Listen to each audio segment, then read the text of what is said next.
అనుకున్నది ఒకటైతే అయింది ఒకటి అన్నట్టుంది నా situation. Hi guys, I'm trying this heatless curling set from Amazon. దీంట్లో 3 రాడ్స్ వచ్చినాయి అనమాట. నాకు జస్ట్ ఫ్లెక్సిబుల్ గా ఉంటే క్లిప్స్ ఉంటాయి అనమాట. జస్ట్ మనం రోల్ చేసి పెట్టుకోవడం క్లిప్స్ ఈజీగానే ఉంటది. ఓవర్ నైట్ పెట్టుకుందాము, రిజల్ట్స్ సూపర్ గా వస్తాయి, ఇట్లా మంచి కర్ల్స్ వస్తాయి, ఫుల్ వాల్యూమ్ వస్తుంది అని అనుకుని పెట్టుకుంటున్నాను అనమాట. అరౌండ్ 11 o'clock కి స్టార్ట్ చేసినాను. ఎయిర్ ని 2 sections కింద డివైడ్ చేసేసి ఇట్లా రోల్ చేసేసి క్లిప్ అటాచ్ చేసుకోవడమే. ఒకటి కింద ఒకటి పైన పెట్టుకున్నాను.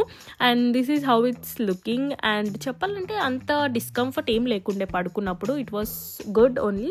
సో మంచిగా కంఫర్టబుల్గానే పడుకున్నాను నేను.